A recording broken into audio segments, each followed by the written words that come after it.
Good morning, good morning. Dito tayo ngayon sa motel. Dito tayo nag-stay ng isang gabi. Hindi na tayo makakauwi sa Christchurch eh. So, papakita ko lang sa inyo yung view dito. Yan ang paligid ng motel. So, pagka mapupunta kayo dito sa Itimatata, dito kayo pumunta. Marami siyang available. Gandang view. Kita ang bundok. Guys, nakikita niyo yung mga clay cliff formation. Napakaganda. Kaya dyan sa mga gustong pumunta rito, nagbabalak na pumunta ng clay cliffs, make sure you have a cash.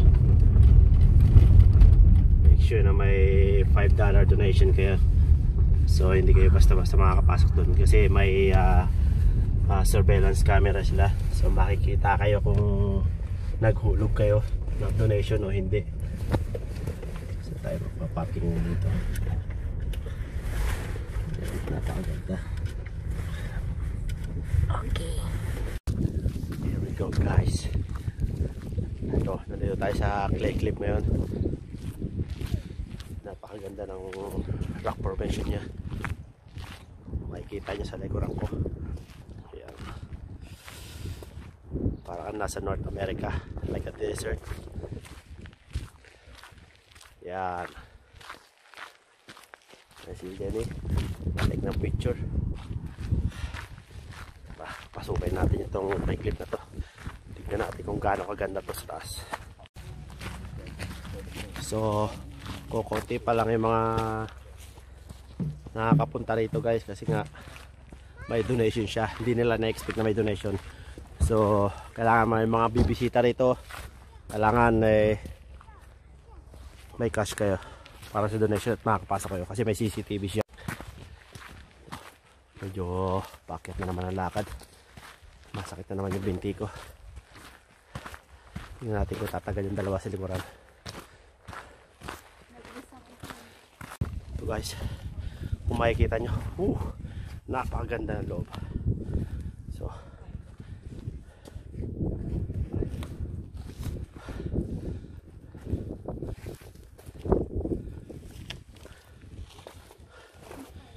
siya.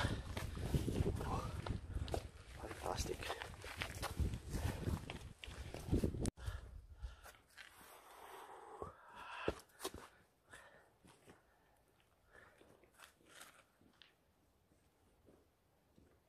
New Zealand is the best place.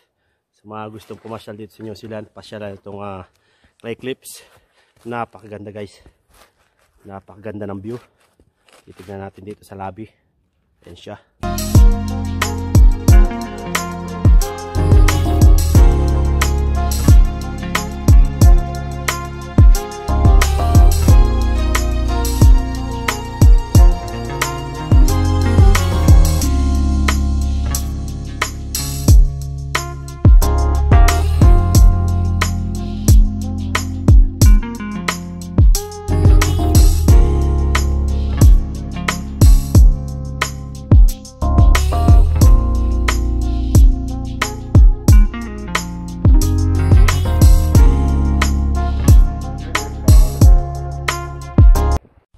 Guys, baba na kami.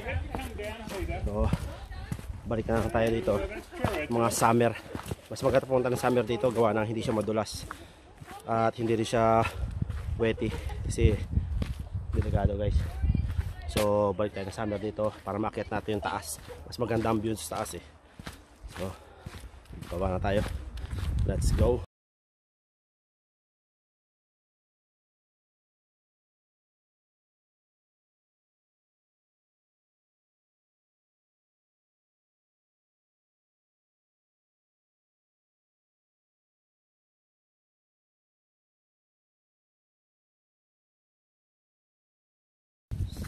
So, babalik na tayo sa ating sasakyan. Hindi natin maliho to. So, para hindi muna natin mapupuntahan yung pinakitaas gawa ng medyo madulas pa siya. So hanggang sa bungad lang tayo. So next na punta natin, papakita ko sa inyo yung taas niyan. Maganda yung taas niyan guys. Kaya abangan nyo ang susunod kong vlog ulit. Abangan nyo ulit ang susunod kong vlog. So para mapuntahan natin ibabaw niyan. Nakita natin ang view. Ito siya guys. Yung dalawa. Nauhuli yung dalawa eh. Hindi ko alam kung pagod na. Pagod siya. Mahangin din dito guys. Mahangin. Malakas ang hangin dito. So yan. Yung mga Pilipino pang mga Pilipino pang papunta rito. So titignan nila yung ibabaw. Hanggang doon lang sila sa ibabaw doon. Pero hindi nila marating yung taas guys. Makikita nyo konti lang yung mga sasakyan ng mga nakaparati dito. So hindi siya masyadong pansinin. So konti lang ang mga turista pupunta rito. Kaya kung nagbabalak kayo pupunta rito, get ready for $5 per donation. Yan, dito yung ating sasakyan guys. Saan yung puti? Wala nang puti. Dito.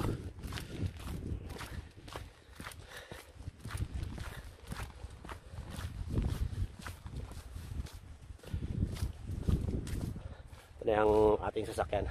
Silipin natin yung loob. Kuran. Tingnan nyo naman. Para kami magbabakasyon sa Pilipinas.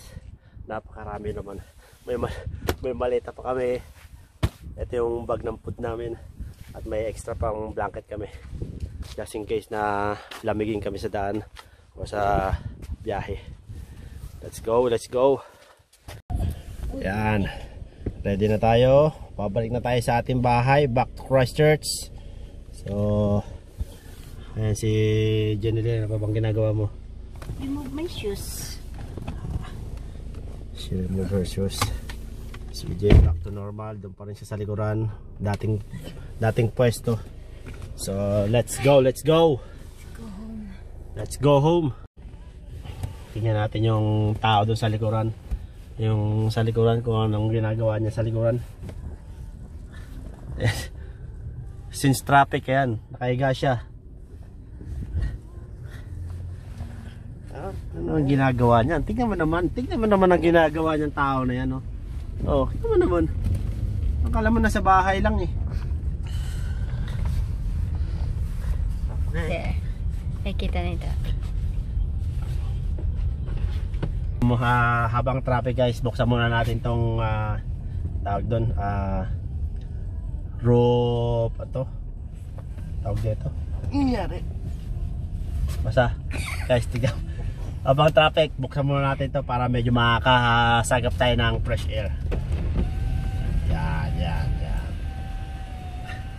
Yan. Medyo magkaroon tayo ng fresh air kasi pag binuksan natin tong gilid, malamig siya guys. Mahirap to guys kasi natatay na ako. Medyo malayo pa yung ano natin, yung Next. Public toilet. Public toilet tsaka yung pila ng sasakyan mahaba-haba pa pero natatay na ako. Patay tayo dyan. Ano kaya ang gagawin natin nito? Patay ang kasama mo. Patay ang kasama natin nito.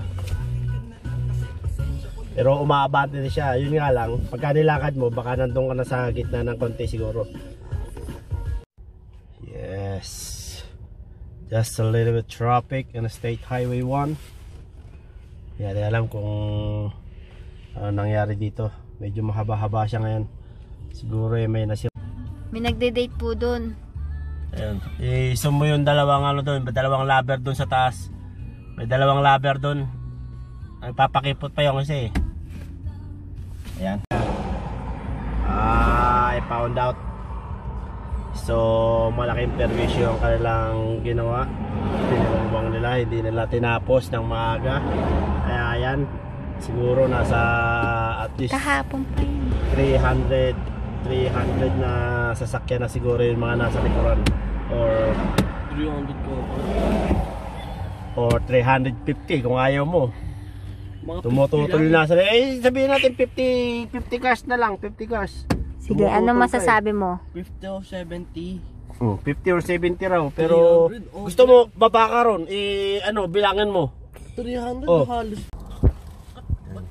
Ayan guys, nagutom yung mga pasahero ko. Walang binili. Fish Papasa and yung chip. papa yung kalahati. Yes. Fish and chips. Pwede. Gutom. Lapit na kami makauwi. Nasa Borto na kami. So, isang oras na lang.